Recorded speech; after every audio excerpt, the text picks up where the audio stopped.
Hi, I'm Axel Thorne. I used to believe that family meant loyalty, that blood was thicker than water, and that when people you love are drowning, you throw them a lifeline without question. Then came Christmas 2024, when my parents asked to borrow $50,000 for what they called an emergency. When I said yes, I thought I was saving them. When they refused to pay it back, I learned something darker about the people who raised me. But what they didn't know was that I'd been keeping records for years. And when Christmas morning arrived again, I didn't bring presents under their tree. I brought foreclosure papers. Sometimes the greatest gift you can give yourself is the truth, even when it burns everything else to the ground. Before we jump back in, tell us where you're tuning in from. And if this story touches you, make sure you're subscribed, because tomorrow I've saved something extra special for you. The call came on December 15th, just as I was finishing my evening workout in the garage I'd converted into a home gym. Sweat still dripping from my forehead, I almost let it go to voicemail. But when I saw Dad on the screen, something told me to pick up. Maybe it was the date, so close to Christmas, or maybe it was that nagging feeling I'd learned to trust over the years. "Axel, son, thank God you answered." His voice carried that particular strain I'd heard before, the one that came right before asking for something big. "We need to talk. Your mother and we're in a bit of a situation here." I grabbed a cowl, wiped my face, and sat down on the weight bench. "What kind of situation, Dad?" "Well, it's complicated. You know how the restaurant business has been since the pandemic. We've been holding on, but this month—" He paused, and I could hear my mother's voice in the background, urgent whispers I couldn't make out. "The thing is, we might lose everything if we can't make this payment. The property taxes, son. They're threatening to seize the restaurant and the house." I stared at the concrete floor of my garage, counting the cracks I'd memorized over the years. "How much are we talking about?" Another pause. 50,000. I know it's a lot, but it's just temporary. 3 months, maybe 4 at most. Business always picks up after New Year's. You know how it is. The thing was, I did know how it was. I knew exactly how it was, because this wasn't the first time. There was the emergency car repair that turned into a down payment on a new sedan for my sister Lauren. The urgent medical bills that somehow became a kitchen renovation. The business investment opportunity that vanished along with $8,000 I never saw again. But this felt different. Property taxes were real. Losing the family restaurant, the one my grandfather had started in 1962, losing the house I grew up in, that was catastrophic. That was the kind of emergency that justified dipping into the savings I'd been building since I started my consulting business 5 years ago. "I can help," I heard myself saying, "but I need to see the paperwork. Tax notices, payment schedules, everything official." Of course. You're so responsible, Axel. We raised you right." My father's relief was palpable through the phone. "Can you come by this weekend? Your mother's making that pot roast you love." I agreed, hung up, and sat in the silence of my garage for a long time. The space smelled like metal and rubber, clean and honest. Nothing like the conversations I'd just had, which felt layered with things unsaid, weighted with history I was still trying to understand. That Saturday, I drove the 45 minutes from my apartment in downtown Phoenix to the family home in Scottsdale. The neighborhood looked the same as it had when I was growing up. Manicured lawns and Spanish tile roofs, the kind of middle-class stability that my parents had worked decades to achieve. The restaurant, Thorne's Table, sat on a corner lot just 2 miles away, a modest building with big windows and a parking lot that was usually full on weekends. My mother, Elena, answered the door with the kind of hug that felt like an apology before I even knew what she was sorry for. She looked tired, older than her 62 years, with gray streaks in her dark hair that hadn't been there 6 months ago. "Mijo, you look thin. Are you eating enough?"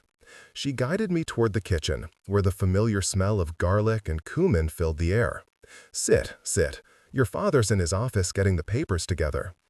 The kitchen hadn't changed much since my childhood.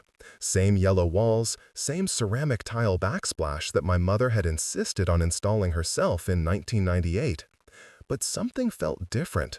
There was a tension in the air, a careful quality to my mother's movements that made me pay attention. My father emerged from his office, carrying a manila folder that looked suspiciously thin for what should have been months of tax notices and official correspondence.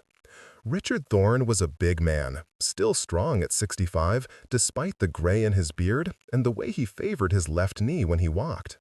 He'd built the restaurant from nothing, worked 16-hour days for 20 years to establish something lasting for his family. "Here we go," he said, settling into his chair at the kitchen table, the whole mess laid out clear as day. He opened the folder and spread out 3 documents: a property tax notice for the restaurant, dated November 30th, a similar notice for the house, dated December 1st, and a letter from the county treasurer's office warning of pending seizure proceedings if payment wasn't received by January 15th. I studied the papers carefully. The amounts were significant: $38,000 for the restaurant property, $12,000 for the house. The dates seemed right. The letterhead looked official. But something nagged at me, a detail I couldn't quite place. "This is serious," I said, looking up at my parents. "But I'm confused about the timeline. Property taxes are usually due in October.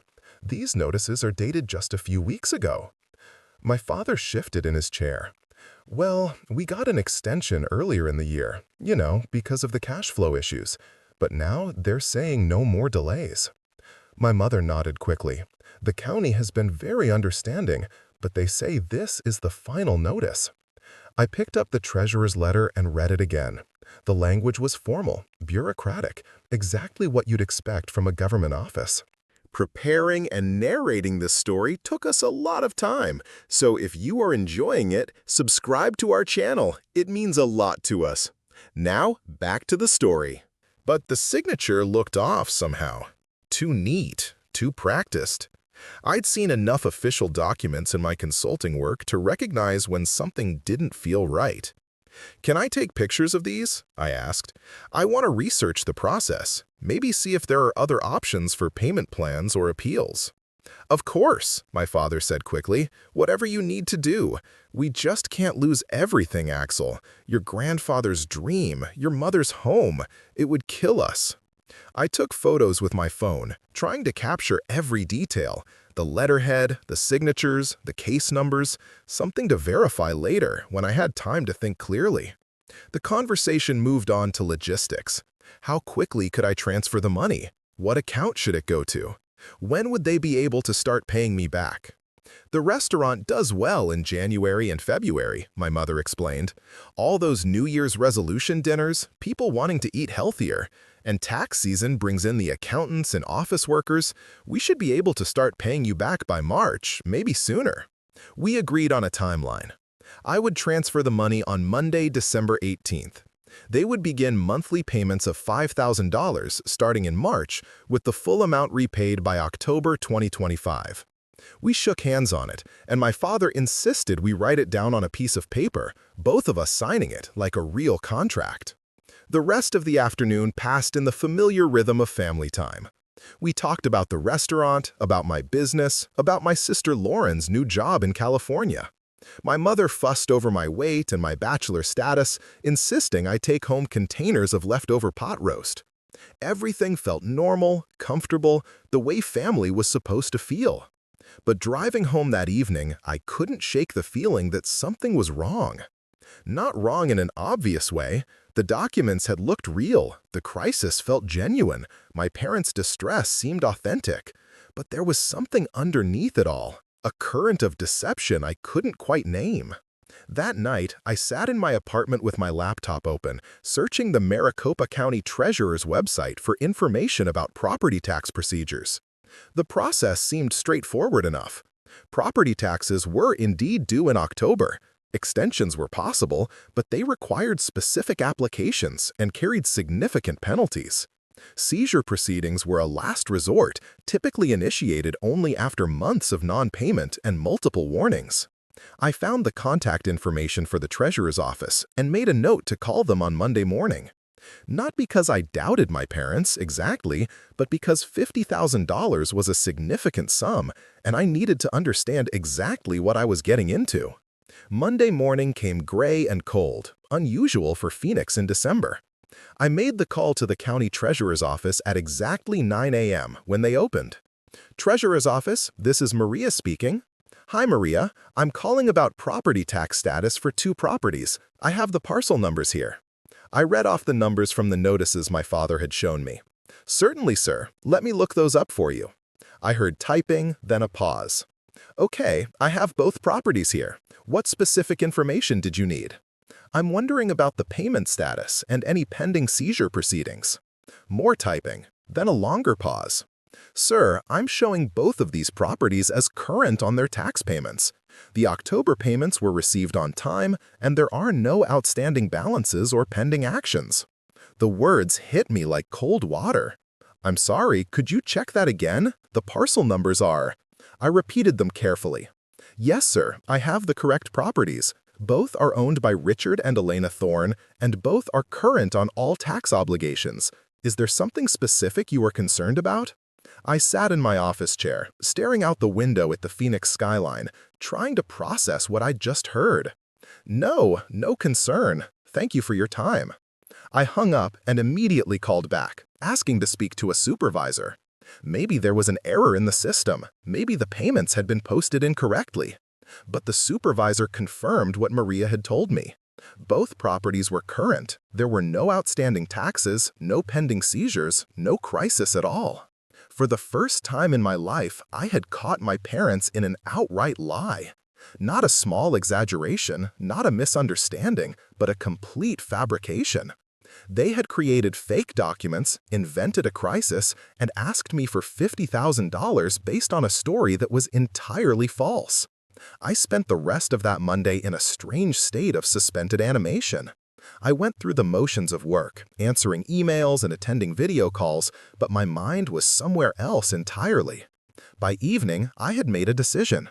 I wouldn't confront them immediately. Instead, I would do what I did best, gather information, document everything, and figure out exactly what was happening before I made any moves. That night, I created a new folder on my computer desktop and labeled it Family Financial History. Inside, I started a spreadsheet with every loan, gift, and financial favor I could remember providing to my parents over the years. The amounts surprised me. $12,000 for my mother's medical bills in 2019, $8,000 for the business investment in 2021, $4,000 for emergency car repairs in 2022. Smaller amounts for birthdays, holidays, unexpected expenses that always seemed to come up right when I was doing well financially. The total was over $40,000. Money I had given freely, without question, because that's what family did for each other. Money I had never seen repaid, never even asked to be repaid, because I trusted that my parents were honest people dealing with honest difficulties. Now I had to consider the possibility that I'd been funding something else entirely. Not emergencies, not crises, but something darker. A pattern of exploitation that I'd been too trusting, too naive to recognize. Tuesday morning, I called in sick to work and drove back to Scottsdale. Not to the family home, but to Thorne's table. I wanted to see the restaurant with fresh eyes, to look for signs of the financial distress my parents had described. The parking lot was full at lunchtime, a good sign for any restaurant. Through the windows, I could see servers moving efficiently between tables, customers laughing and eating, the kind of busy atmosphere that suggests a healthy business. I didn't go inside. I wasn't ready for that conversation yet, but I circled the building, noting the well-maintained exterior, the new-looking signage, the absence of any obvious financial strain.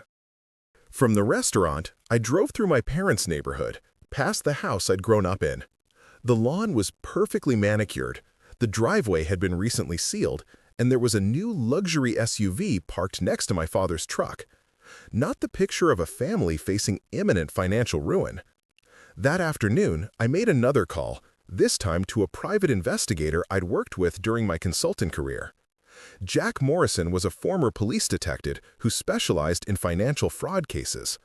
If anyone could help me understand what was really going on, it was Jack. "Axel, Good to hear from you. What's the situation? I explained everything. The Christmas call, the fake tax documents, the request for $50,000. Jack listened without interrupting. Taking notes, I could hear him scribbling on the other end of the line. How long has this pattern been going on? He asked when I finished. Years, maybe decades. I've been giving them money regularly since I started my business, but now I'm wondering if any of the reasons were legitimate. And you want to know what they're really doing with the money? I need to know, before I make any decisions about how to handle this. Jack agreed to take the case. His fee was reasonable, and his timeline was short. He estimated 2 weeks to get a complete picture of my parents' financial situation.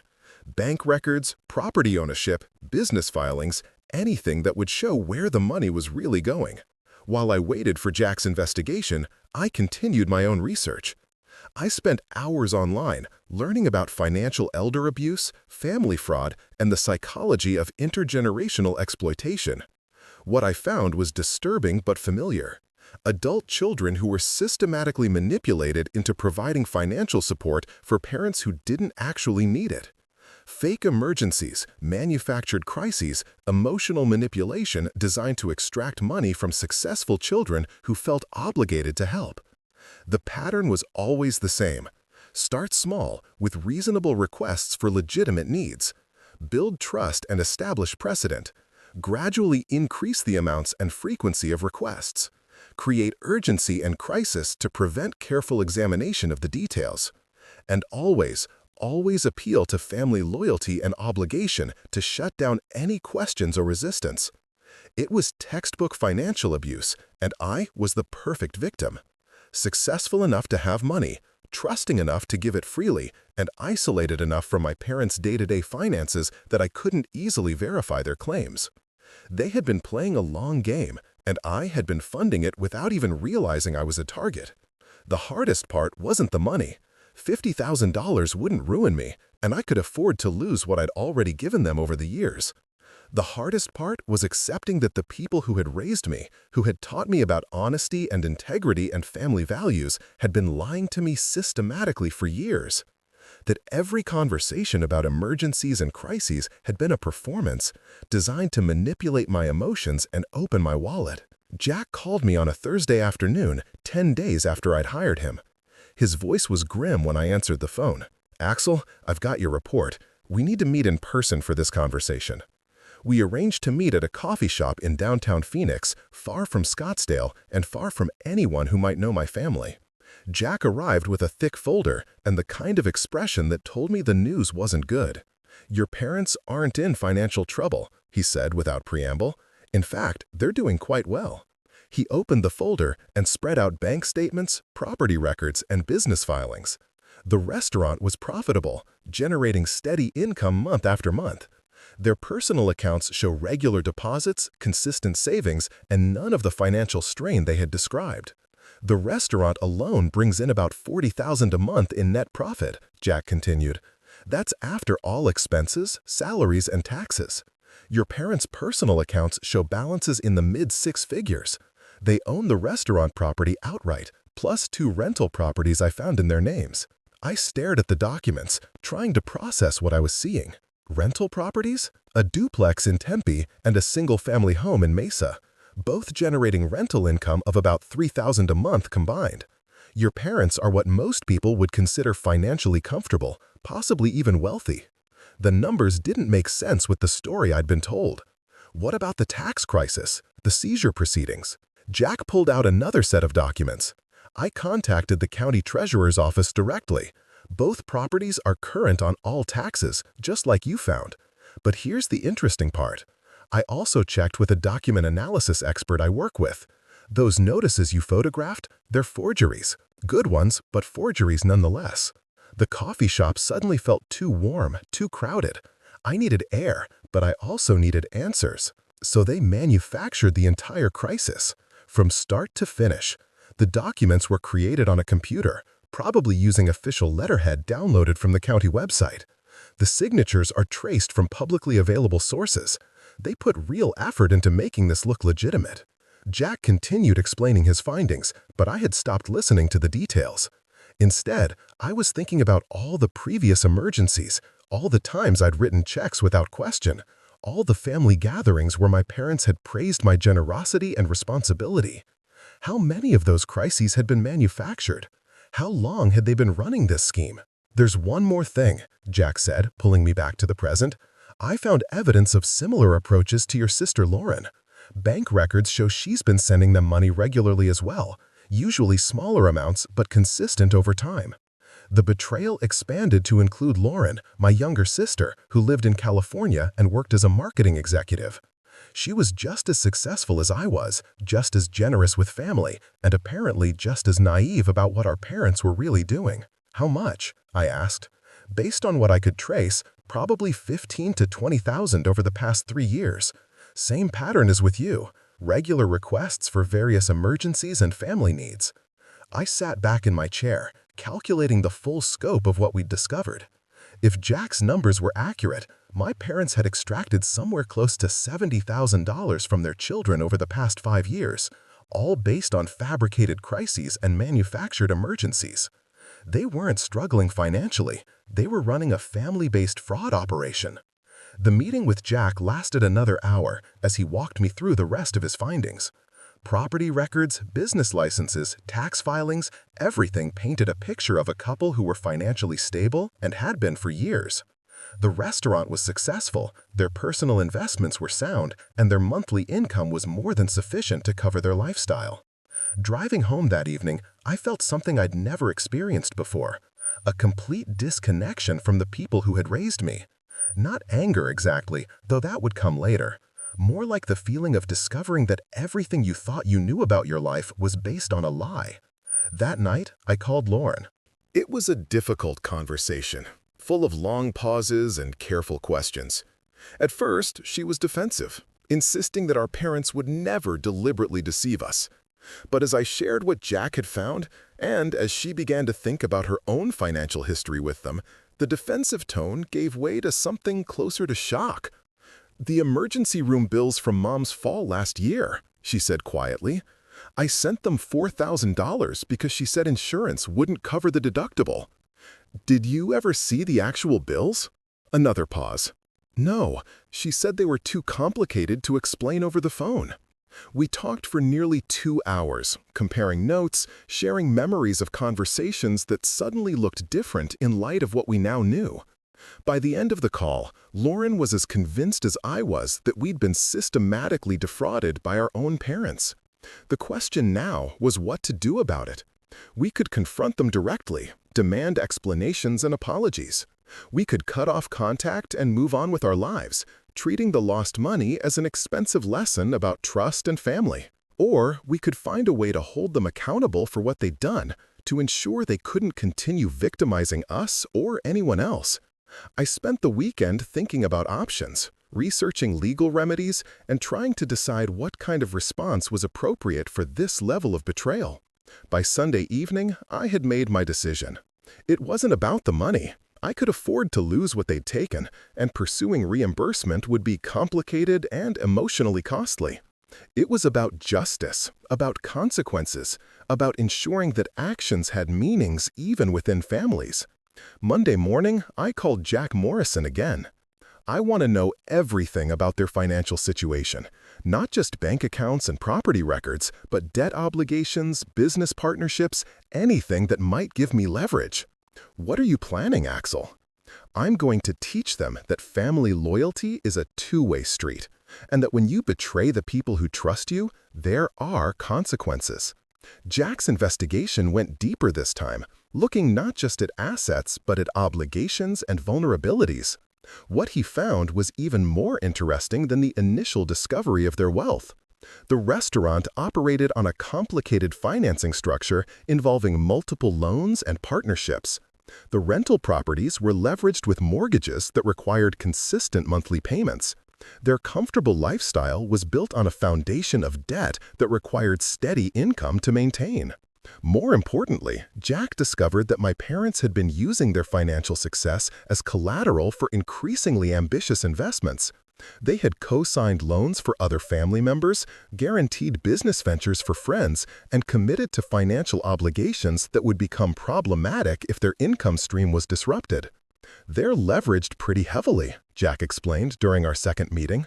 Not dangerously so, given their income level, but enough that any significant disruption would create real problems. If the restaurant business declined, or if they lost the rental income, they'd be in trouble within a few months.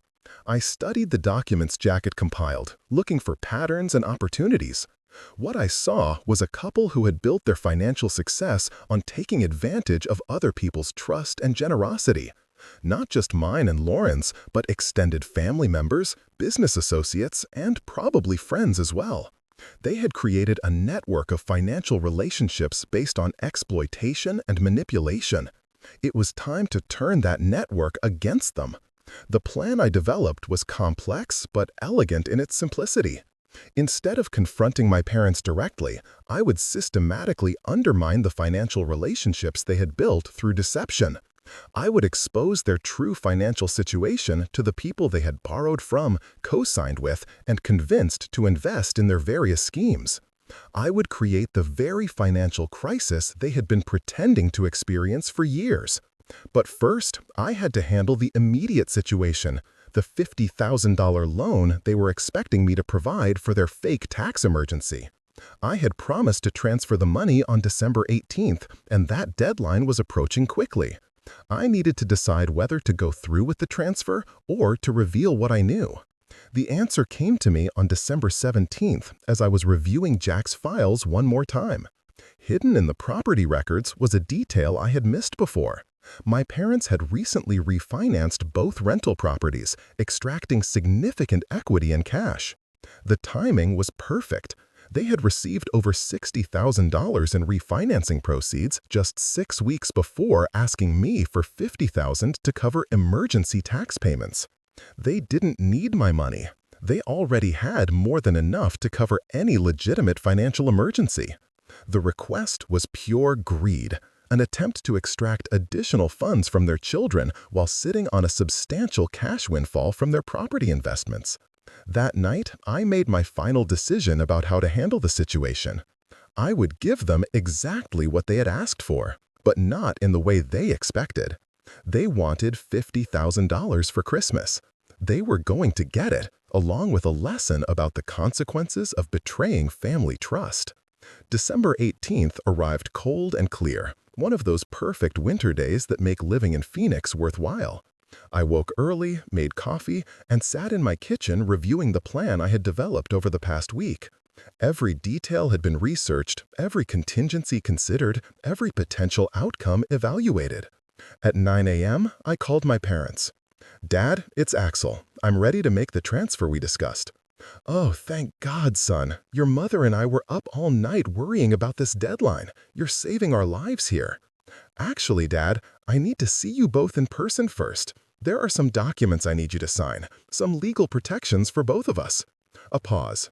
"What kind of documents?" "Just standard loan paperwork. Since this is such a large amount, I want to make sure everything is properly documented." "Can you meet me at the restaurant at 11? Of course, whatever you need, we'll be there."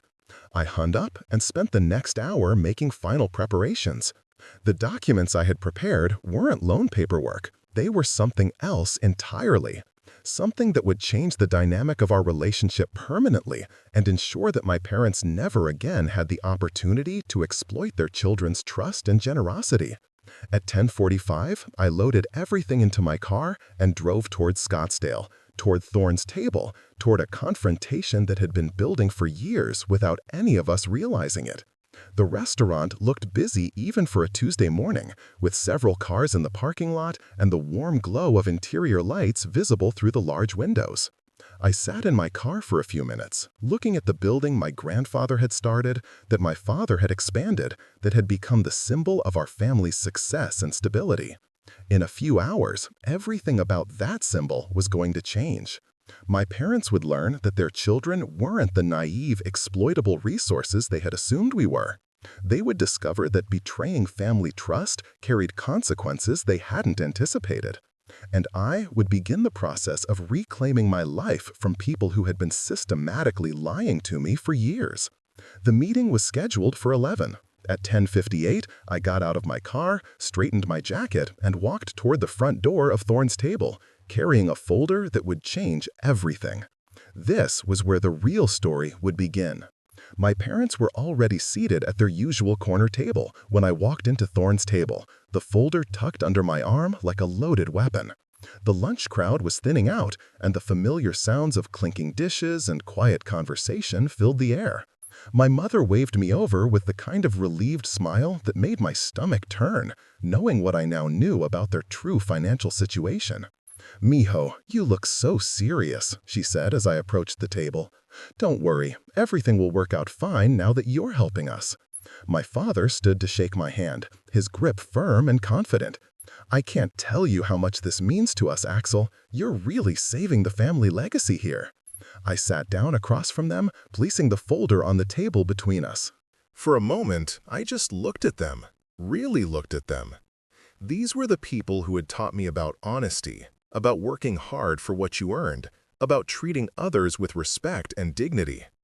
The contradiction between those lessons and what they had been doing to their own children was staggering. "Before we proceed with the transfer," I said, keeping my voice calm and professional, "I need to show you something."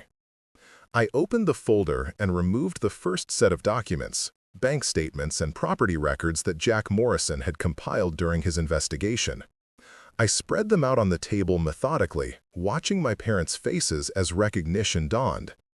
"These are your bank statements from the past 6 months," I explained. "This is the profit and loss statement for the restaurant. These are the property records for your rental properties in Tempe and Mesa." My mother's face went pale. My father's jaw tightened, but he tried to maintain his composure. "Axel, I don't understand why you're showing us our own financial documents." "Because according to these documents, you're not facing any financial crisis. In fact, you're quite comfortable. The restaurant is profitable, your personal accounts show substantial balances, and you recently refinanced both rental properties for over $60,000 in cash." The silence that followed was deafening. Around us, the restaurant continued its normal rhythm, but at our table, the air felt thick with tension and unspoken accusations. "More importantly," I continued, reaching for another set of documents, "I had these tax notices examined by a document analysis expert. They're forgeries. Well-made forgeries, but forgeries nonetheless." My father finally found his voice. "Axel, there must be some mistake. Those documents came directly from the county treasurer's office." "No, Dad, they didn't. I called the treasurer's office myself. Both properties are current on all tax obligations. There are no outstanding balances, no pending seizures, no crisis at all." My mother started to speak, but I held up my hand. "I'm not finished yet." I pulled out the final set of documents, the comprehensive financial history that Jack had compiled, showing not just my parents' true financial situation, but also the pattern of requests they had made to both me and Lauren over the years. "This is a complete analysis of your financial activities for the past 5 years. It shows that you've extracted approximately $70,000 from your children during that time, all based on fabricated emergencies and manufactured crises." The color drained completely from my father's face. My mother started to cry, but it wasn't the kind of crying that comes from guilt or remorse. It was the strategic crying of someone who had been caught and was trying to manipulate the situation back in her favor. "More importantly," I continued, reaching for another set of documents, "I had these tax notices examined by a document analysis expert. They're forgeries. Well-made forgeries, but forgeries nonetheless." My father finally found his voice. "Axel, there must be some mistake. Those documents came directly from the county treasurer's office." "No, Dad, they didn't. I called the treasurer's office myself. Both properties are current on all tax obligations. There are no outstanding balances, no pending seizures, no crisis at all." My mother started to speak, but I held up my hand. "I'm not finished yet." I pulled out the final set of documents, the comprehensive financial history that Jack had compiled, showing not just my parents' true financial situation, but also the pattern of requests they had made to both me and Lauren over the years. This is a complete analysis of your financial activities for the past 5 years. It shows that you've extracted approximately $70,000 from your children during that time, all based on fabricated emergencies and manufactured crises. The color drained completely from my father's face. My mother started to cry, but it wasn't the kind of crying that comes from guilt or remorse. It was the strategic crying of someone who had been caught and was trying to manipulate the situation back in her favor. "Mijo, you don't understand," she said through her tears. "We never meant to hurt you. We just needed help sometimes, and we didn't want you to worry about us." "You needed help?" I asked, my voice rising slightly. "You have six-figure bank account balances, profitable business, and rental income. What exactly did you need help with?" My father finally dropped the pretense. His shoulders sagged, and he looked older than I'd ever seen him. "We wanted to give you and Lauren better opportunities. The money we asked for, it went toward investments that would benefit the whole family eventually." "What investments, Dad? Show me the investment accounts. Show me the family trust.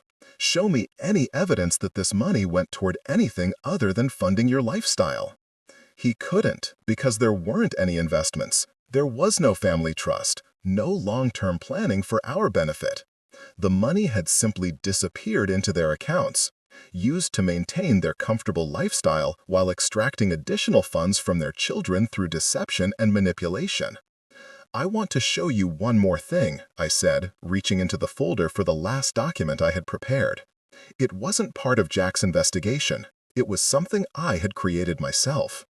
I placed a single sheet of paper on the table. It was a timeline starting 5 years ago and extending to the present day, showing every request for money my parents had made to me and Lauren. Next to each request was the stated reason, the amount, and what I now knew to be the truth about their financial situation at the time. "This is the pattern," I explained. "Emergency medical bills when you had $40,000 in savings. Urgent business investments when the restaurant was generating record profits. Car repairs when you had just received rental income. Crisis after crisis, all perfectly timed to extract maximum sympathy and financial support." My mother had stopped crying and was now staring at the timeline with something that looked like fear. My father was studying the document as if he could find some flaw in my logic, some way to explain away what was clearly a systematic pattern of financial fraud. "The question now," I continued, "is what we do about this." "What do you mean?" my father asked quietly. "I mean, Dad, that this ends today. The fake emergencies, the manufactured crises, the exploitation of family loyalty, all of it stops right now." I reached into my jacket pocket and pulled out a cashier's check. $50,000, exactly the amount they had requested for their fake tax emergency. I placed it on the table next to the other documents. "This is what you asked for," I said. $50,000 to help with your Christmas crisis, but it's not going to you." My parents stared at the check, confusion evident on their faces. "Instead, this money is going to establish a fund for actual family emergencies. Real medical bills, genuine business setbacks, legitimate crises that can be verified through official documentation. It will be managed by an independent financial advisor, and any disbursements will require documentation and approval from all parties." I pulled out another document, a formal agreement I had drafted with the help of an attorney. "This agreement establishes the fund and outlines the conditions under which it can be accessed. It also includes a full accounting of all previous financial transactions between us and a commitment from you to reimburse Lauren and me for any funds that were obtained through deception and manipulation." My father picked up the agreement and began reading. I watched his face as he processed the terms, understanding dawning as he realized the full scope of what I was proposing. "You're asking us to admit we defrauded our own children," he said finally. "No, Dad, I'm telling you that you defrauded your own children. The agreement simply acknowledges that fact and establishes a framework for making it right." My mother had been silent during this exchange, but now she spoke up. "And if we don't sign this?" I had anticipated this question and prepared for it carefully. Then I'll be forced to pursue other remedies. I have documentation of systematic financial fraud spanning multiple years. I have evidence of forged government documents. I have records of deliberate deception for financial gain. I paused, letting the implications sink in. More importantly, I'll be sharing this information with everyone in your financial network. The people you've co-signed loans with, the business partners you've borrowed from, the family members you've convinced to invest in your various schemes. They all deserve to know who they're really dealing with. The threat was implicit but clear. My parents had built their financial success on a network of relationships based on trust and reputation. If that network learned about their willingness to defraud their own children, the consequences would extend far beyond our family. My father set down the agreement and looked at me with something I'd never seen in his eyes before: respect mixed with fear. "When did you become so calculating, Axel?" "When I realized that my own parents had been systematically lying to me for years," I replied. "When I discovered that family loyalty was apparently a one-way street in this household." The conversation continued for another hour, but the outcome was never really in doubt. Faced with the evidence of their deception and the prospect of public exposure, my parents had little choice but to agree to my terms. They signed the agreement, accepted the establishment of the emergency fund, and committed to beginning reimbursement payments within 60 days. But something had fundamentally changed in our relationship. The easy trust was gone, replaced by the kind of careful formality you might have with business associates or distant relatives. We were still family in the technical sense, but the emotional bonds that had connected us for 32 years had been severed by their willingness to exploit those very bonds for financial gain. As I prepared to leave the restaurant, my mother made one final attempt to restore the old dynamic. "Mijo, we love you. Everything we did because we love our children and want the best for them." I stopped at the door and turned back to look at her. "Mom, if this is what love looks like in our family, then we need to have a serious conversation about what that word actually means." The drive home gave me time to process what had just happened. I had confronted my parents with evidence of their deception, established consequences for their actions, and fundamentally altered the terms of our relationship. But instead of feeling victorious or vindicated, I felt hollow.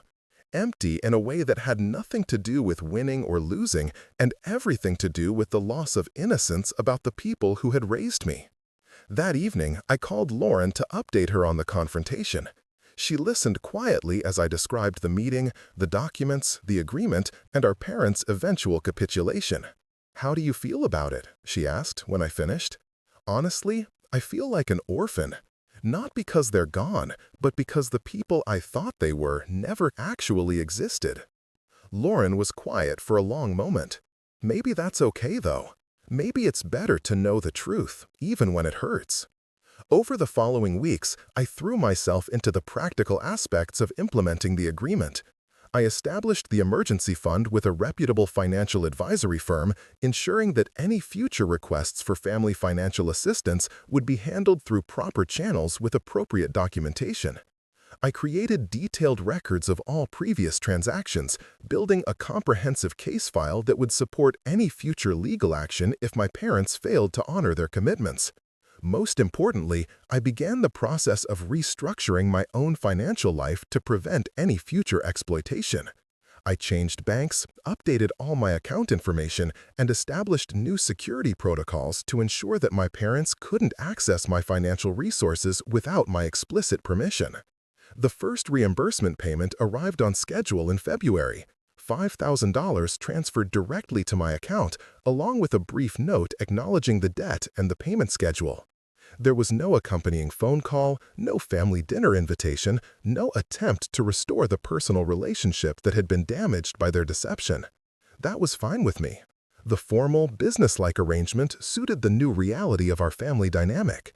They had proven themselves untrustworthy in personal relationships, so we would maintain a strictly professional connection focused on fulfilling their obligations and preventing future exploitation. Spring arrived early in Phoenix that year, and with it came a strange sense of liberation. For the first time in my adult life, I wasn't carrying the weight of family financial obligations. I wasn't monitoring my bank account for unexpected requests or emergency calls. I wasn't wondering when the next crisis would arise or how much it would cost me. The money itself had never been the real issue. I could afford to help my family when they had legitimate needs, and I would continue to do so through the emergency fund I had established. What I couldn't afford was the continued erosion of trust and respect that came with being systematically deceived by the people who claimed to love me most. In May, I received an unexpected call from Jack Morrison, the private investigator who had helped me uncover the truth about my parents' financial situation. He had been monitoring their activities as part of his ongoing work, and he had discovered something interesting. "Your parents have been much more careful about their financial activities since your confrontation," he reported. "No more fake emergencies, no more manufactured crises. It appears they've learned their lesson about the consequences of financial deception." "That's good news," I replied. "What about the reimbursement schedule?" "They're current on all payments to both you and Lauren. In fact, they're actually ahead of schedule. It looks like they're prioritizing debt repayment over other expenses." This information should have made me happy, but instead it reinforced something I had suspected since the confrontation at the restaurant. My parents hadn't been unable to pay me back over the years. They had been unwilling. They had the resources to honor their obligations, they simply chose not to until faced with consequences they couldn't ignore. The realization stung more than I expected. It wasn't just that they had lied about needing money, it was that they had lied about their inability to repay it. Every conversation about tight budgets and cash flow problems was theater, designed to make me feel guilty for expecting repayment of legitimate loans. As summer approached, I found myself thinking less and less about my parents and more about the lessons I had learned from the experience. The most important lesson was about the difference between love and exploitation, between family obligation and professional respect, between trust and verification. I had spent years confusing enabling behavior with love, mistaking financial generosity for family loyalty.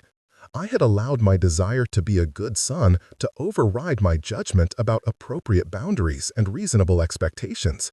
The result had been a one-sided relationship that benefited my parents financially while diminishing my own resources and self-respect. Now I understood that real love required honesty, that genuine family relationships were built on mutual respect rather than exploitation, and trust had to be earned through consistent behavior rather than demanded through emotional manipulation. The emergency fund I had established was performing exactly as intended. Several legitimate requests had been processed through the proper channels. A minor medical procedure for my mother that required documentation from her insurance company, a restaurant equipment repair that was verified through invoices and receipts. Each request was handled professionally, funded appropriately, and documented thoroughly.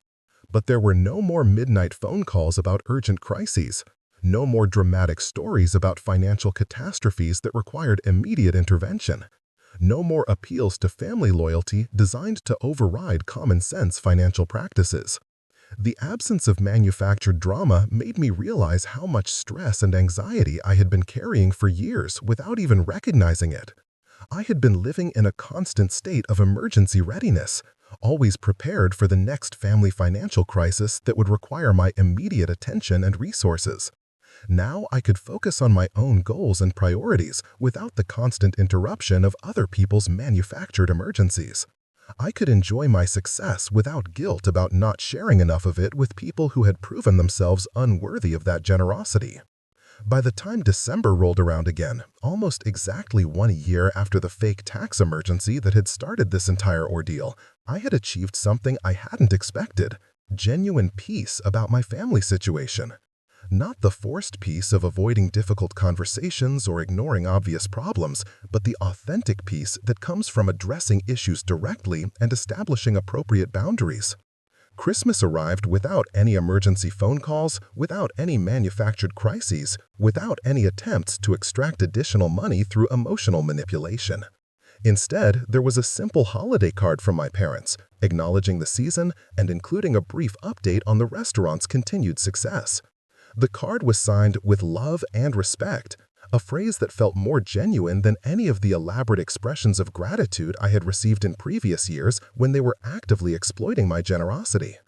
I kept the card, not as a memento of reconciliation, but as a reminder of what was possible when relationships were built on honesty rather than deception, when family interactions were based on mutual respect rather than exploitation.